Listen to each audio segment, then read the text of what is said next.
And in B2B software, even 20, 30 years ago, you would have bought an application for a year and then you would have paid a maintenance fee every year to be able to have upgrades and updates to it. So they just basically took that amount of money and spread it over the month and the year for you.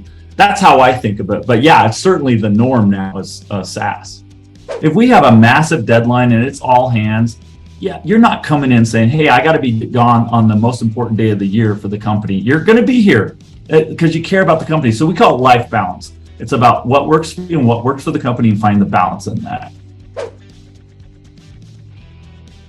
Claims Game Podcast is here, and I'm your host, Vince Perri, the commercial claims advocate, owner of Elite Resolutions, a public adjusting firm. And today we have an amazing guest, one of my favorite guests because he's a CEO, he's a business owner of a company that was once small and is now ginormous. And it's the owner of JobNimbus, Ben Hodson. All of you roofing contractors know what JobNimbus is. Most of you guys actually use it. Public adjusters, you probably don't use it. I will tell you right now, we are in a transition to JobNimbus to see how it's going to work for us. But besides that, what a great guy, what a smart guy, and what a culture of core values, of core focuses, of just an overall work environment that everybody actually loves to work for this organization because of what they have implemented into the culture and into the company. It's a great conversation about how you should be running your business, how you should be growing your business, where it's all about the people and not so much about anything else. So I hope you enjoy this episode of the Claims Game Podcast. We're going to get to it right now. Here we go. Welcome to the Claims Game Podcast with Vince Perri. Get all the tips you need from insurance claim advocates and professionals and grow your public adjusting career to the next level. And now the commercial claims advocate, Vince Perri. All right, we are on with somebody that I'm very, very, very excited to speak to. Luckily, I've had a chance to speak with Ben in the past, just for a little bit, just to get to know him a little bit more. And it seems like we've got a lot in common, definitely when it comes to just our passion for business. So I'm really excited to bring Ben Hodson on, CEO, co-founder of JobNimbus. Welcome, Ben. Hey, you're awesome, Vince. It's been great chatting with you. Yeah, no, for sure. And we just always get off on rants about just running a business, entrepreneurship, and all the things that go on into doing it. It's just so complex that I don't think people realize what really is entailed in actually running a business. There's so many moving parts, and there's so much to talk about all the time. I love it. Yeah, it's the thing that I love about business is that something is always going wrong. There's no business that doesn't always have something going wrong. And so there's always new problems to solve. It's just always exciting and interesting. Plus, I love back to the wall. You got to make it happen every day. It feels like you're living every day because of it, you know? Listen up, advocates. Whether you're a public adjuster, contractor, or an attorney, if you have a client that has suffered any kind of catastrophic loss, whether that be by fire or storm or just any catastrophic loss that requires your client to have to move out and incur ALE and loss of use coverage, you need to think about looking at Black Diamond Services. This is an incredible idea for a service that I think is extremely valuable, and I've actually personally used for my clients myself. Basically, what they do is they provide all of the necessary money that is needed to be done for the homeowner to go and move to another place, whether that be a hotel or another home or whatever it is. They basically bill through their insurance policy's loss of use coverage, and basically they provide financial assistance so that the insured never has to incur any out-of-pocket expenses. It's an amazing service. I love the people at Black Diamond Services, especially Millie Varela. If you just contact her and contact Black Diamond Services, I'm telling you, they're going to take care of your clients like you wouldn't believe. I personally have a client who suffered a fire damage and had to use their ALE coverage, and all we did was refer them to Black Diamond. Our clients did not have to come out of pocket a single penny. Black Diamond provided all of the financial money, and they provided the actual location for the homeowner to stay. Amazing service. Contact Black Diamond Services today so you could find out more information for yourself. Well, I just told you before we started recording that I just went through a full day workshop at Strategic Coach with the team from Dan Sullivan's team, and they sent me a team success video series to watch, and it's for the leadership team, and it's for the people who actually work in the organization. So my organization's not huge, but we've got a 4-person leadership team. I hope I'm not missing anybody. Yeah, 4-person leadership team. And they're just like, send this to them. They'll get a better understanding of what it's like to work in this business. And I've watched the first couple of chapters of it. And it's just really interesting how it talks about an entrepreneurial organization being so much different than like a corporate organization. And it talks about you're going to be trying a lot of things, taking risks here and there to figure stuff out as you go, as opposed to more non-risk things, not trying as many new things out in a way. It's just the difference between working at an entrepreneurial organization as opposed to working for, I guess, say corporate America.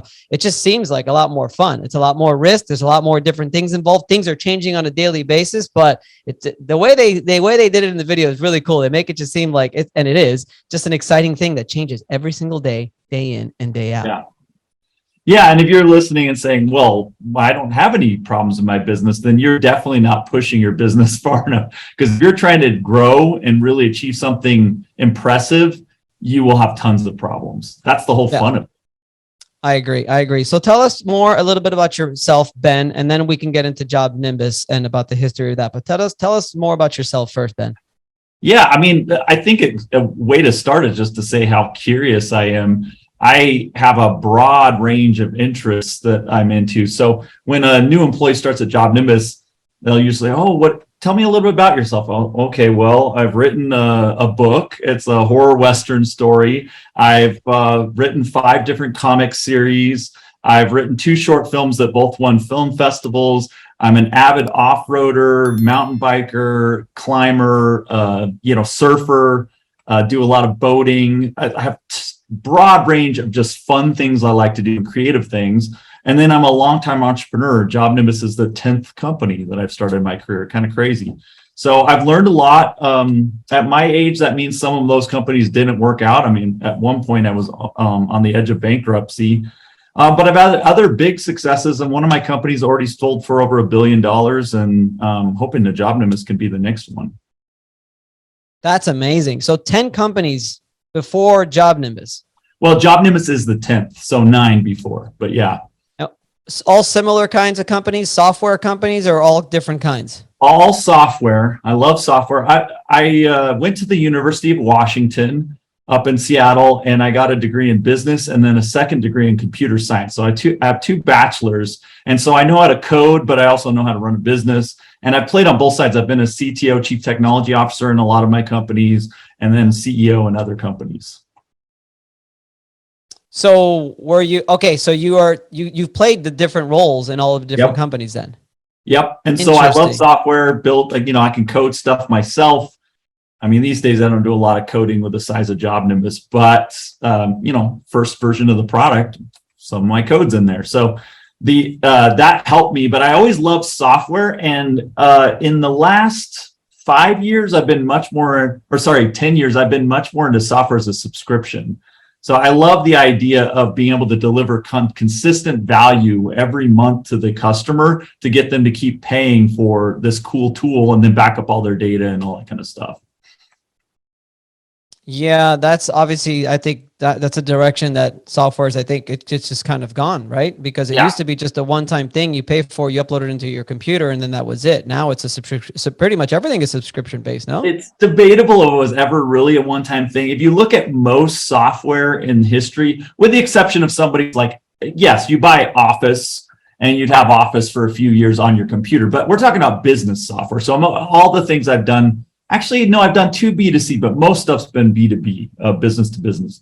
And in B2B software, even 20, 30 years ago, you would have bought an application for a year, and then you would have paid a maintenance fee every year to be able to have upgrades and updates to it. So they just basically took that amount of money and spread it over the month and the year for you.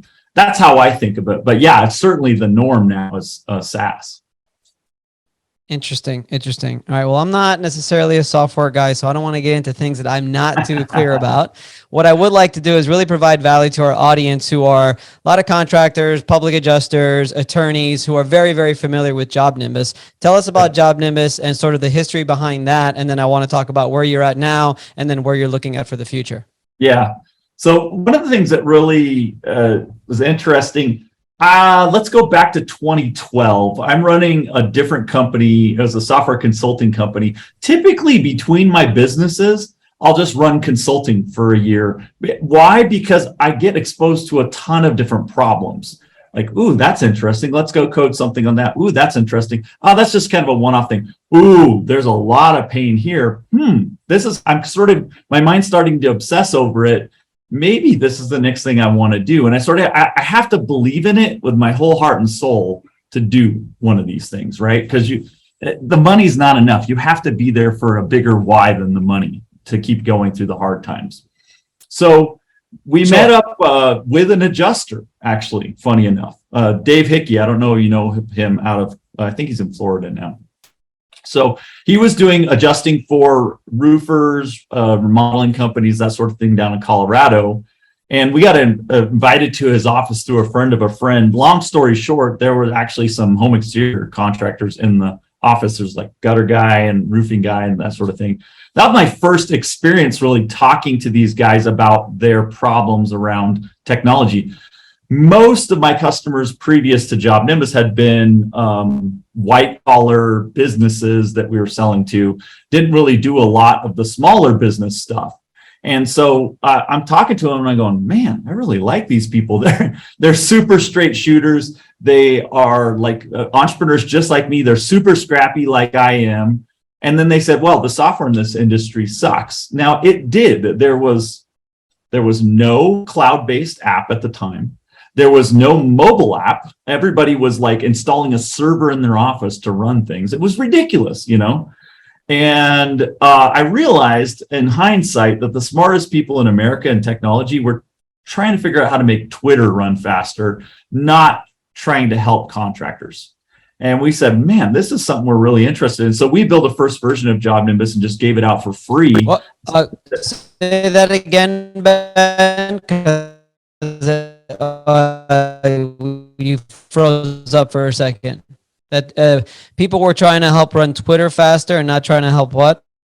Sorry, yeah, the best minds in America were trying to figure out how to make Twitter run faster, not help contractors. What I realized in hindsight was that the best minds in America that were in technology were trying to figure out how to make Twitter and Facebook run faster, not actually helping real people like contractors. And we said, man, we are good at technology. And you know what? Everybody else in this industry is actually a contractor that's trying to make software. And we're actually a software guy trying to make software. And it was we have a real opportunity to do something innovative here. So we came out with the cloud-based, it was mobile app, it was, the whole shebang on that, and really got a foothold and started growing, especially by 2015, we're growing really rapidly. And so what's been the road since then? You got 2012, you figured out this is a need, this is a pain point. 2015, we start to grow rapidly. What's it been? What's the road like been since then? Yeah, so one of the things about JobNimbus, we started the company bootstrapped. I just put my own money in and my partner Nick put his money in, and we launched the company off of that. I've raised a lot of money in my career, probably at this point over $200 million. That I've raised from different venture capital, that sort of thing. And so I know how to raise money, but I will tell you, one of the secrets to raising money is never raise money when you need it. Raise money when you're ready to grow with it. Because if you raise money when you need it, you will lose all control of your company and not get very much money.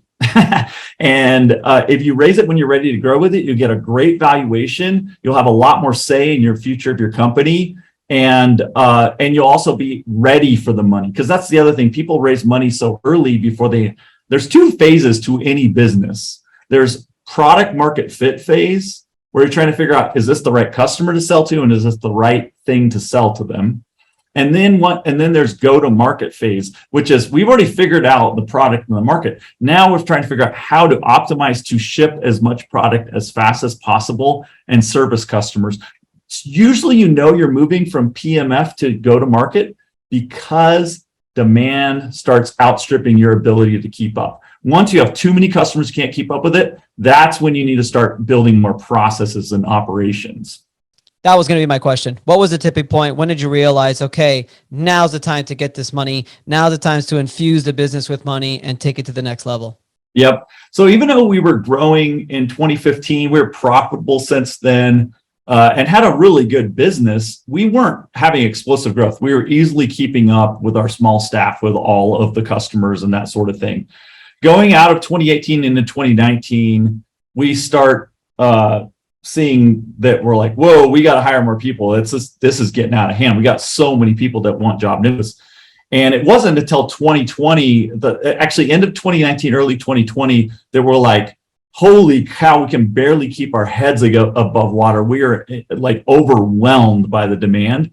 And that's when we had an explosive amount of hiring, and we grew massively. We more than doubled the company in 1 year in terms of revenue. Less than 1% chance that a SaaS company could grow as fast as we did in that period. Go ahead. Storm restoration. I mean, that has a lot to do with it. 2017, 2016, 2018, you've got all this excess amount of hurricanes hitting Louisiana, Texas, Florida throughout. I mean, there was at least 1 to 4 a year. I mean, that is directly related to your burst of growth. Yep. So now we're like, okay, we've got to build more processes in place. We've got to actually establish a structure to the company in terms of management and everything like that, build an executive team. And then I said, oh, this is a good time to go out and raise money, because when you don't need the money, when you just say, hey, we can grow even faster with the money, then you can get a great valuation. So you didn't have your processes in place beforehand, Ben? How irresponsible of you. What you do is you do enough process to not fall apart. Right. And you continually do that. Even now, our processes are so much more sophisticated, and yet we're always refining them. The other thing you'll notice as you grow, whatever you're doing right now will stop working, and you have to refactor. This is actually the innovator's dilemma. Whatever's making you money right now will stop making you money at some point unless you change. But you're so tied to what's working that you don't want to go and take the risk on something that might not work as much. And that's why every business has a life cycle and goes out of business over time. I always laugh at a couple of things. One of the things is when people tell me that they're just starting a business and they're struggling in whatever it is. And I honestly tell them, I'm like, honestly, that's like the most fun, is right in the beginning when you have the initial idea and you just burst into action. It's as you continue to grow, as like you were saying at the beginning of the podcast, was every day there's a million problems that you have to solve. So it actually gets more and more difficult. And then the other thing that I've realized is, you're right. I don't know how many levels there are. I'm guessing it's a kind of, it doesn't end. It's infinity amount of levels. Infinite. Yeah. But there are levels, I feel like, right? There are levels, and I consult some firms and I consult some business people, and I know where they're at because I've been at that level, and I almost know where your next level and your level after that and your level after that's going to be, because I might be at that level right now. And then when I was like speaking to you the other day, it's like, okay, Ben's like way up here and I can tell him my issues. And it's why now I got to the point where I need to surround myself with more entrepreneurs. I need to surround myself with more successful business people. I'm part of several different entrepreneur organizations that aren't networking at all. It's literally just to have another shoulder to cry on, and people who understand the level that I'm at right now, who have already been there, who have already solved those problems, and can sort of help you continue to grow. So yeah, I love that. It's just interesting, all the different levels. Okay, as you see, by the way, one of the things that may be relevant for everybody on this listening to this, if you are early stage, you talk about it being really fun, partially because it's all on you. And a lot of entrepreneurs are really good with think of it, execute it. Nobody can see as well as I can about what I'm trying to do. And that's why they're special and really unique individuals. Where they struggle is scale. Most of those people don't realize that the things you're good at right now as the small stage are not the things the company needs as much of as you get bigger. In fact, they hold the company back at some point, because then you take on everything, and then all the burdens are on you and you don't actually scale anything. So the big aha moment for me in business was it's all, as you scale, the bigger you get, the more all you deal with is people issues. That's strategy and people. And all the execution goes away. People ask me, what's the key? Like, what's the key to scaling, the key to growth, the key to success? And I always tell them, it's always one word for me, and one answer, one word is people. It's always people. And my aha moment was my first 2 hires. They were around the same time. It was my administrative assistant, and I hired 2 administrative assistants, and I got lucky. I hit home runs on both of them. That was 3 years ago. They're still with me today. And that was my aha moment where I'm just like, whoa, okay, now they're executing on my level. Thank God they buy in, they're executing on my level, and it allows me to do the other things. And honestly, again, Dan Sullivan has a great book called Who Not How. It's really when you are trying to figure out a situation, I'm always going straight to who can help me out with this. Who do I need to hire? Should I call Ben and ask him what he thinks? Who is it? Honestly, but it's always like a who thing, and that's the way we're continuing to grow. It's just figuring out who could help us out with different things as my crazy ideas and my mind continues to go from one thing to the next. Yeah, that's exactly right. So then you say, wow, well, how would you get good at people?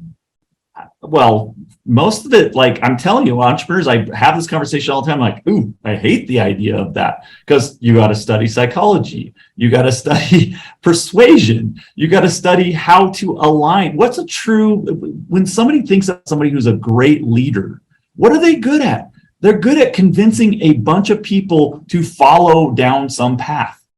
Well, guess what? Most entrepreneurs are like, I hate doing that. I'm actually the opposite of that. I don't want to do that. Well, if you want to be truly great, you got to get good at those things. There's a book called Persuasion. I don't know if you've ever heard of that or read it. Highly recommend, on tactics for learning how to persuade people. Now, that book can be used for evil. You can manipulate people with that book. But if you know the triggers and how it works, you can use those things for good, to actually align a bunch of people around a goal, which is really what leadership's all about, I think. My thing with leadership, which it took me a while, when I hired my good friend who became my business coach, my initial thing, I had actually I failed at 3 management positions. And then I had my own tennis academy, my own business, and I kind of failed at that too. And I told him, I'm like, look, I'm a terrible leader. And he's like, I don't think you're a terrible leader. Because it's true. Leadership it's very vague, I think, in a way, on the actual things that you need. I think persuasion is very important to convince people to follow you. I also think just trying to establish a good, positive culture, I think for me is what works for me. For me, it's our core values. It's just...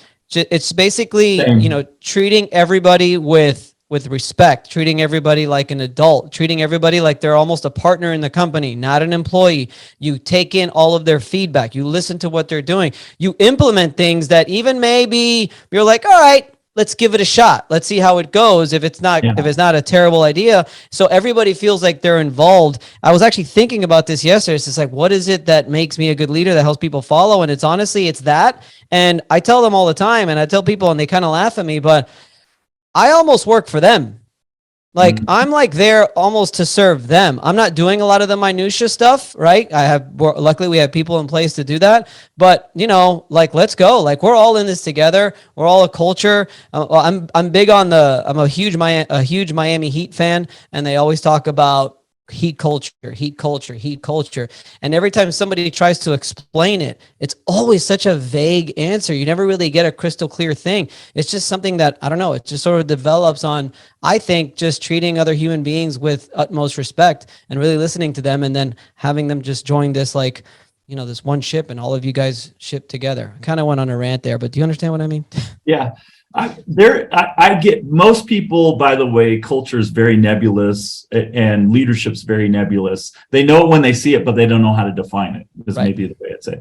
And honestly, most people, when you ask them, like, what's a good culture in a company, they'll say, well, they have an Xbox and, they have a happy hour on Friday afternoons. Or they'll say, oh, we're totally killing it on revenue right now. But that's not really culture. Those are sort of like extraneous. I think culture is how you talk about the company when you're not there. So the average employee, what do they say to their family, to their friends about the company? That's your real culture, honestly. And if they say that they really align with what the company's doing and they love working there and they love the people, then you've got a great culture. But a lot of times they don't say that. They say a lot of negative stuff, and that means you got some problems with their culture. That's a great way of putting it. I never thought about that. That's a great way of putting it, is how people talk about the company when they're not in front of you and to their personal friends and family. You mentioned the Xbox thing. Do you have any like kind of crazy like rules or whatever it is like in your company that people would look at and be like, wow, you allow that? Or really that happens at your company? Are there any like weird things?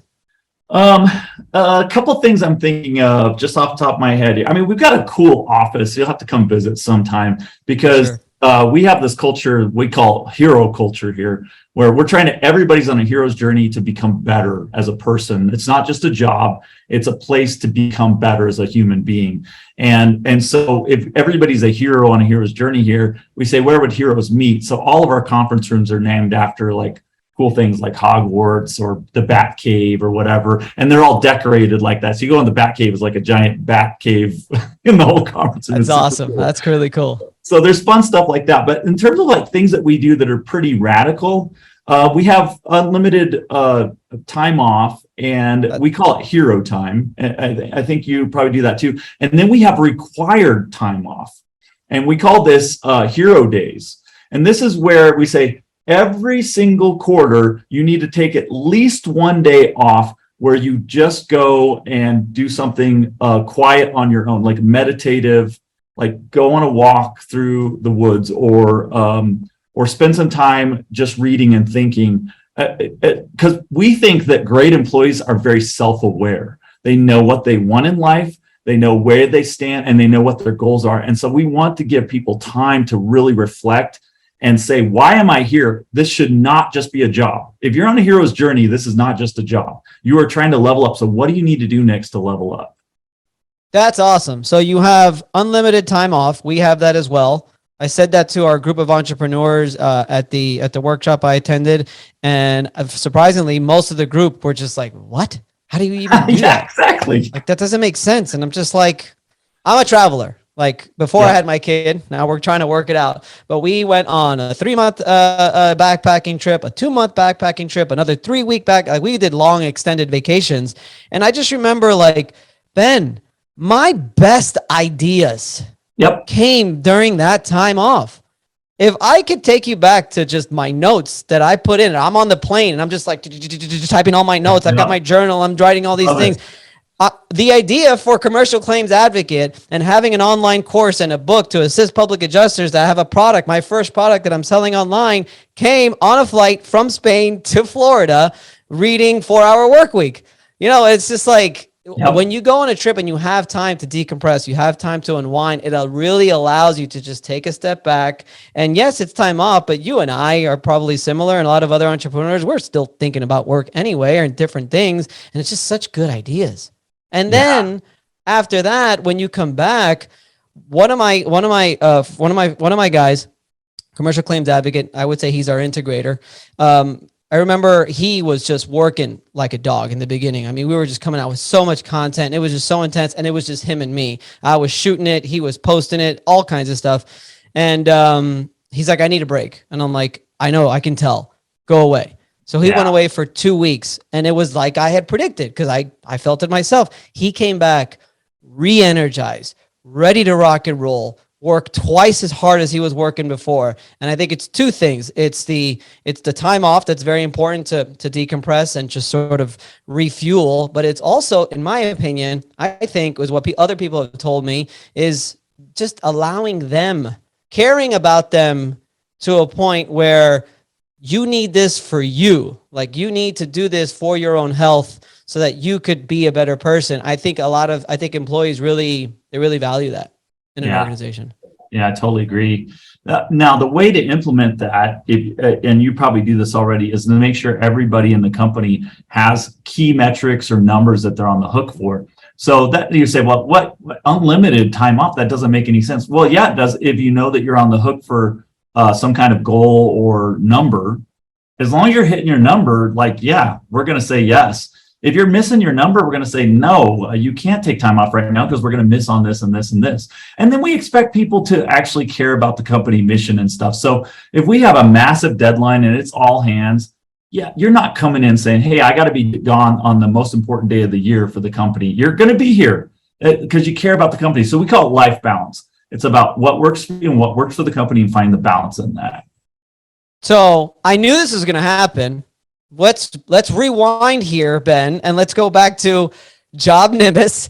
And you infuse with money. You start going out there. You start raising capital. I think you said this was about. I wrote it down. I think you said 2020. Was it? Yeah. So the end of 2020, we raised 53 million. And that was the biggest round ever in home exterior software at the time. And it still is, actually. And then we've just been growing ever since. We didn't quite double last year. We're like 96% growth, but I mean, still really impressive for our scale. Companies of this scale and size do not get that big that fast. So we're doing cool things right now, and we're on this big journey right now with our investors. But here's the thing: we were able to retain a lot of control of the company because we raised in a good time, good climate. When the company didn't need the money, we just used it to grow with it. And then we've enhanced our support team. Our product team has more than tripled. We've got so many developers here now, and we're releasing new stuff every month. So we're in a really good place as a company in terms of customer value right now. Sounds like COVID worked out well for you. Yeah. I mean, we were honestly scared, like everybody going into it. Like everybody, our sales went to zero that week that they announced it, because everybody's saying, yeah, no, I don't want to buy anything right now because we're going to just see what happens. And so we had to weather the storm, and we actually did a ton of stuff. I said, we got savings, we've got money. This was before we raised, right after we raised money. But we said, you know what, like, if customers are really struggling, let's give them furlough. Like, look, you can use JobNimbus for free for 3 months. We want you to be here. We want to support your business. And that meant so much to customers. We had so many customers that we really helped them. And I feel like we showed who we really are. We care more about them than anything else, Okay. So you are here now, and what is it that you guys have in store for the industry? Are there any exciting things that you can talk about and you can discuss for the listeners here that love and are just huge advocates for JobNimbus? Because there's a lot of huge fans out there. Yeah. So a couple things coming down the pike in the next little bit here. Both of these are in beta, so I can talk about them. First one is Smart Estimates, which is like a new version of our estimating platform. Our estimating platform is very popular. More than half our customers use it on a daily basis. And with that estimating tool, we've been trying to figure out ways that we can make it more automated to estimate things. So what I always say to owners is like, well, who's the best estimator in your company? And they always say myself, which is true. I said, what if we could make it so every employee was as good at estimating a job and as accurate as you were?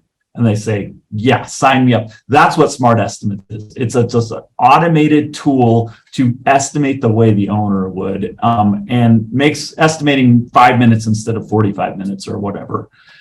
So super excited about that. Highly requested, at least the concept of it was requested, but I think we did something really innovative that nobody's ever had before. And then the other one that I'm super excited about, if you think about when we talk to customers, what their biggest problems are, the top three that come up all the time are communication, which they don't say it that way. They say other things like letting down customers, people are not on the same page, logistics problems. Really, it's a communication problem in the business. They always say labor right now. Getting labor is really hard to do. And they always say materials, mostly because of supply chain problems.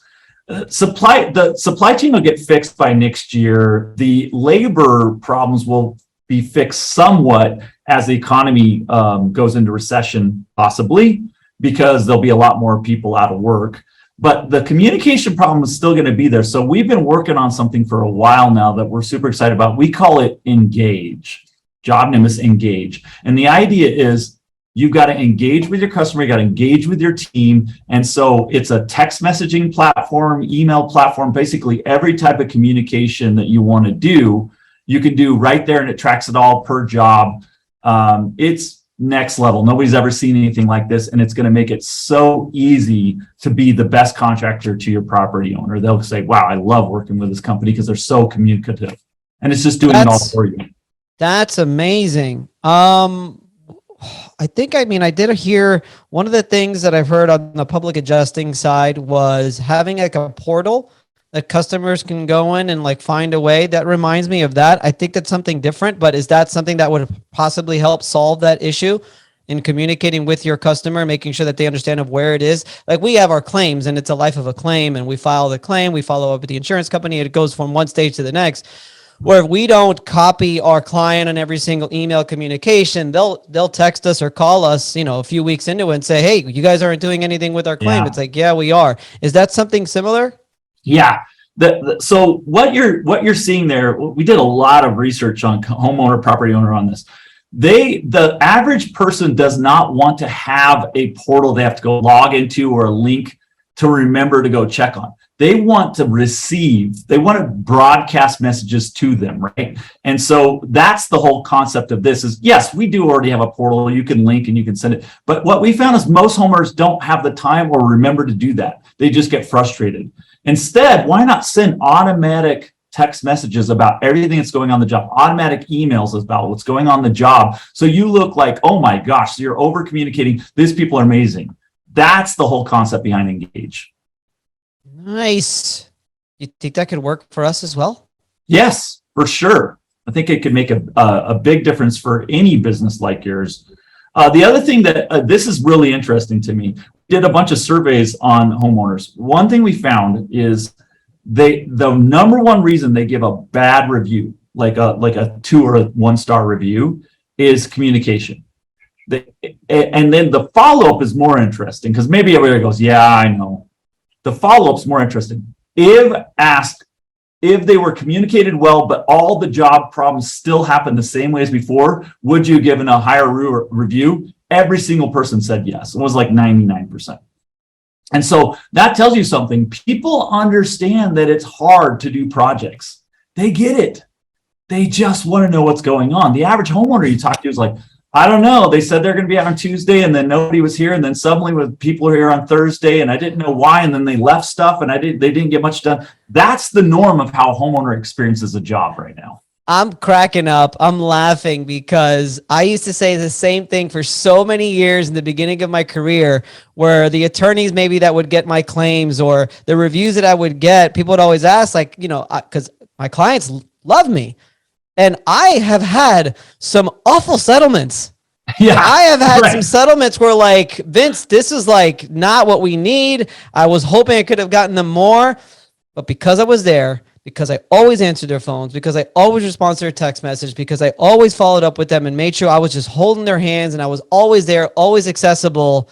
It was like, I used to tell people all the time, like, that's really the only thing they care about. So I have a buddy of mine who, he'll get a phone call in and he doesn't like to answer the phone because he knows that they're going to be complaining about something. I'm like, dude, it doesn't matter. The fact that you answer, they could be mad that the world is crashing down on them. But the fact that your voice is there, and even if you don't have an answer for them, hey, we don't have anything right now. Let me see what I can do. Let me take a look at it and I'll get back to you or something. Just the fact that you answered your phone and that is like, it's night and day. So that's really cool. That's really cool, Ben. So any update that happens throughout the process, they'll be like sent a text message or an email or whatever it is. We have this tool called automation. So you can set it up to trigger on anything. It's got templated messages in there. So you don't even have to tap something out. If you want to respond, you just say, respond with this, and it puts in the name, the job number, whatever you want into the message and sends it.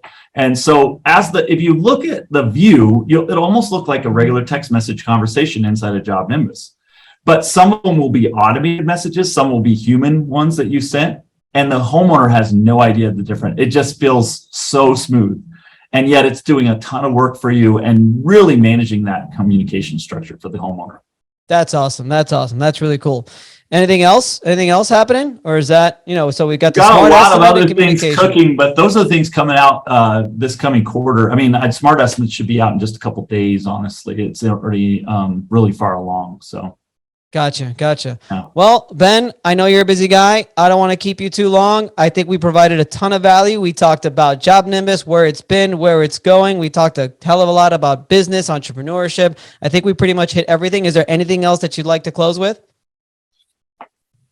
The only thing I would say is I would just go back to that why. As a business owner, if you're listening and you're saying, man, it's really hard. I totally get it. It is super hard. That's actually the fun of it. Why not do hard things in life? That's the people that we always talk about and look back on, are the people that actually done hard things and actually made something happen. So keep at it and stay focused less on the money and more on your why. Why are you doing the business? What's the mission that you're trying to accomplish? And make that guide you every day. That'll get you through the hard times. And just know there's people like Vince and I that are cheering you on all the time.